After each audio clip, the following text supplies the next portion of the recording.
सच्चे दरबार की जय। बोल जयकारा शेरो वलीदा, बोल साचे दरबार की जय।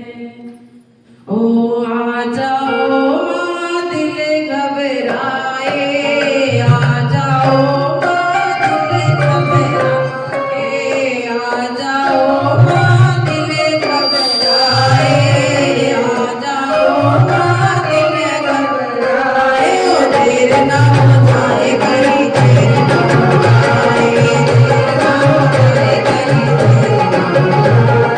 देर ना हो जाए कहीं, देर ना हो जाए, देर ना हो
बोल सच्चे दरबारी की जय। बोल सदगुरुदेव भगवान की जय। हम सभी के बंधु सदगुरु जी महाराज गद्दी पे विराजमान, सभी को महामाई की महिमा सुनाई के सभी भजन ध्यान से सुने, मनन करें और सभी शांति बनाए रखें।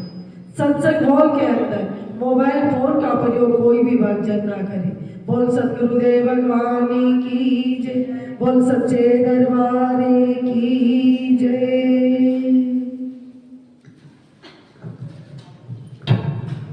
बोल गुरुदेव महाराज की जय। बोल सच्चे दरबार की जय।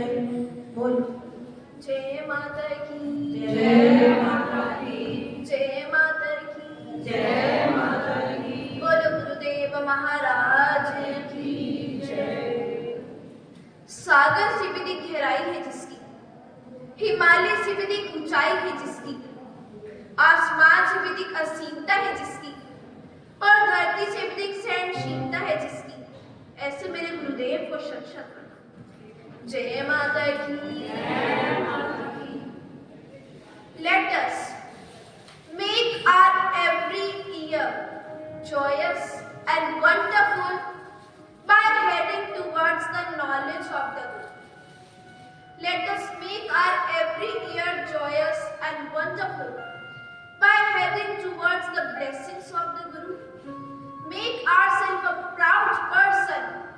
by the magnificent charm of the day. इस जीवन में जीने के लिए भोजन बहुत ज्यादा जरूरी होता है। जैसे जीने के लिए भोजन बहुत ज्यादा जरूरी है, खाना बहुत जरूरी है, वैसे ही गुरु का ज्ञान भी बहुत ज्यादा ही आवश्यक है। क्योंकि एक भगत के लिए गुरु से बड़ा सलाहकार और कोई भी नहीं होता। एक शिष्य के लिए, एक भगत के लिए गुरु से बड़ा सलाहकार और कोई भी नहीं होता। जैसे भगवान राम, उनके जीवन में कोई समस्या आती तो वो अपने गुरु वशिष्ठ महाराज के पास जाते, या देवताओं पर भी कोई भी विपदा पड़ती तो वो अपने गुरु वेद व्यास जी के पास जाते, क्योंकि गुरु से अच्छी गाइडेंस हमें कहीं भी नहीं मिल सकती। इसलिए हमें एक स्टूडेंट की तरह अपने गुरु के ज्ञान को लेना चाहिए। भले ही हम हफ्ते में एक दिन आते हैं या महीने में एक दिन आते हैं, लेकिन उस एक दिन का पूरा पूरा फायदा हमें उठाना चाहिए और एक बच्चे बनकर, एक स्टूडेंट बनकर अपने गुरु के ज्ञान को ग्रहण करना चाहिए। वही एक भगत का कर्म होता। जय माता की। एक बार समुद्र के पास एक पक्षी बार बार समुद्र में से पानी निकालकर बाहर फेंक रहा था। अपनी चोंच में पानी भरकर, जितना भी पानी आता, 2 बूंद आता, 4 बूंद आता, बार बार पानी भरता और बाहर फेंक देता और बार बार यही करे जा रहा था। तभी वहां पर एक और पक्षी आते, दूसरा पक्षी आता और पूछता है कि भाई तुम ये क्या कर रहे हो कि मैं इतनी देर से देख रहा हूं, तुम एक ही कर्म को बार बार दोहरा रहे हो कि अपनी चोंच में पानी भरते हो और बाहर फेंक देते हो, तो करना क्या चाहते हो? मुझे तो कुछ भी समझ नहीं आया। तो पहले पक्षी ने कहा कि इस समुद्र ने मेरे बच्चे को डुबा दिया, कि समुद्र ने मेरे बच्चे को डुबा दिया, वो तो पानी पीने नहीं आया था, कि इसने मेरे बच्चे को डुबा दिया, तो अब मैं इस समुद्र को सुखा दूंगा, इस समुद्र को मैं खाली कर दूंगा। तो माता पिता की ममता कितनी बड़ी होती है और कितनी अनमोल होती है, जिसका कोई पार भी नहीं होता। तो मैं इस समुद्र को ही खाली कर दूंगा। तो दूसरे पक्षी ने कहा कि भाई ऐसे तो तुम पूरे जीवन लगे ही रह जाओगे, लेकिन ये समुद्र कभी सूखेगा नहीं, कभी खाली नहीं होगा। तो पहले ने कहा कि अगर तुम्हें कुछ देना ही है तो मेरा साथ ही दे दो। सलाह तो क्या ही देते हो, क्या करूंगा इसका, कि देना है तो साथ ही दे दो। तो वो पक्षी भी उसका साथ देने लग जाता है और दोनों मिलकर चोंच में पानी भरते और बाहर फेंक देते। और पक्षी आते हैं और पक्षी भी उनका साथ देने लग जाते हैं, उनके साथ इन्फ्लुएंस हो जाते हैं, उनका साथ देने लगते हैं। ऐसे हजारों पक्षी मिलकर उस समुद्र में से पानी खाली करने की प्रोसेस को चलाते हैं। तो भगवान विष्णु का जो वाहन है गरुड़ देवता ये देखते हैं और गरुड़ जी भी चाहते हैं कि मैं भी कुछ करता हूँ। तो भगवान जी ने पूछा, विष्णु जी ने पूछा कि कहाँ जा रहे हो और तुम्हारे जाने से क्या होगा? कि तुम जाओगे तो यहाँ मेरा काम रुक जाएगा और तुम पंछी मिलकर, ये तो असंभव है, उस समुद्र को कभी खाली ही नहीं कर पाओगे। कैसे करोगे? जन्म लग जाएगा, जीवन लग जाएगा, कर ही नहीं पाओगे। तो गरुड़ ने कहा कि भगवान कि आप भी तो सलाह ही दे रहे हो, कि आप भी तो सलाह ही दे रहे हो, अगर आपको भी देना है अगर कुछ, क्योंकि सलाह तो हर कोई दे देता है फ्री में, तो सलाह तो हर कोई दे देता है। अगर आपको भी देना है तो हमारा साथ ही दे दीजिए, अगर देना है तो हमारी मदद ही कर दीजिए। तो भगवान विष्णु अपने गरुड़ पर बैठकर आते हैं, अपने वाहन पर बैठकर आते हैं। बोलो नारायण नारायण नारायण, बोलो नारायण नारायण, बोलो नारायण नारायण नारायण, बोलो नारायण नारायण नारायण, बोलो नारायण नारायण नारायण, बोलो नारायण नारायण नारायण, बोलो नारायण नारायण नारायण,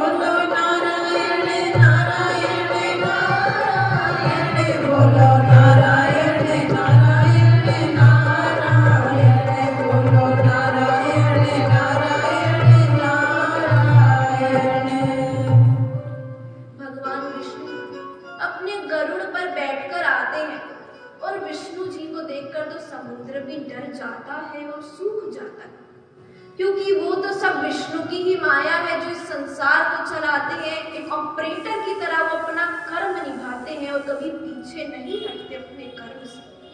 तो समुद्र भी डर जाता है और पक्षी के बच्चे को वापस लौटा देता है, और भगवान विष्णु भी उस पक्षी को आशीर्वाद देते हैं, उसके प्रयास के लिए देते हैं।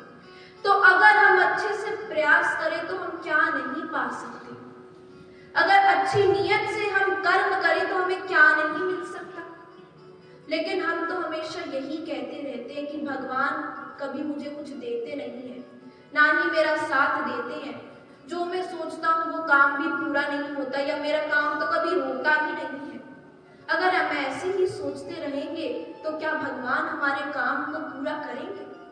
इसलिए हमें अपनी 100% मेहनत करनी चाहिए, और अगर हमारी नीयत सोने की तरह शुद्ध है तो भगवान जरूर हमारा साथ देते हैं और हमारे काम को पूरा करते हैं। और गुरुदेव महाराज हमेशा हमें सिखाते हैं कि कैसी भी परिस्थिति हो हमें हर किसी की मदद करनी चाहिए, क्योंकि बुरा वक्त कभी बताकर नहीं आता।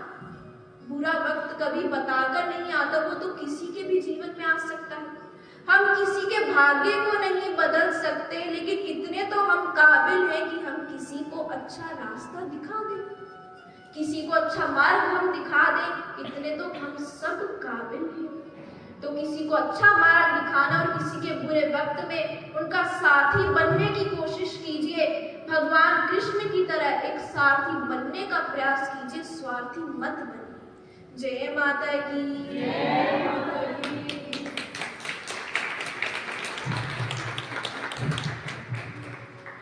हम सबको पता है कि नया साल है, न्यू ईयर है, तो इस नए साल में अपने अंदर अच्छाई का संचार करना, अच्छी आदतों का संचार करना, ये भी बहुत ज्यादा जरूरी है। और नए साल में बहुत सारे लोग हैं जो कोई ना कोई न्यू ईयर रेजोल्यूशन लेते हैं, और वो कुछ भी हो सकता है कि या तो मुझे इस साल से अच्छा वर्कआउट करना है, अच्छी एक्सरसाइज करनी है, या अच्छे से मुझे अपनी स्टडीज पे कंसंट्रेट करना है, या अपने बिजनेस में तरक्की करनी है। तो बहुत सारे हम रेजोल्यूशंस लेते हैं और अच्छी बात है, लेना भी चाहिए, लेकिन उन पर अच्छे से अमल करना भी बहुत ज्यादा आवश्यक है।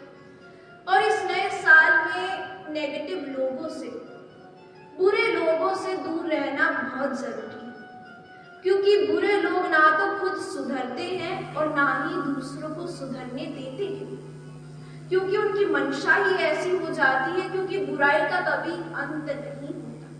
ना तो वो खुद सुधरते हैं और ना दूसरों को सुधरने देते हैं, और दूसरों के भी ऑरा को वो स्पॉइल करते हैं, हर किसी की मेंटालिटी को स्पॉइल करते हैं। जैसे कि कहीं आग जल रही है, अगर उस आग में हम और भी सारी समिधाएं लगा दें, लकड़ियां लगा दें, उसमें मैं और भी घी डाल दूं, तो वो आग बढ़ जाएगी। वैसे ही जो बुरे लोग हैं वो हर किसी को भड़काने का काम, हर किसी के अंदर क्रोध उत्पन्न करने का काम, हिंसा बढ़ाने का काम, निंदा करने का काम ही करते हैं। तो ऐसे लोगों से हमेशा दूर रहना चाहिए। और भगवान हमेशा अच्छा ही कर्म करते, अच्छे परिवार में हमें जन्म देते हैं, तो अपने परिवार के अलावा जो भी लोग हमारे जीवन में आते हैं वो हमारी मर्जी से आते हैं, उनको हम ही सेलेक्ट करते हैं। तो हमारी सिलेक्शन अच्छी होनी चाहिए, हमारा फ्रेंड सर्कल अच्छा होना चाहिए, ये हम पर निर्भर करता है।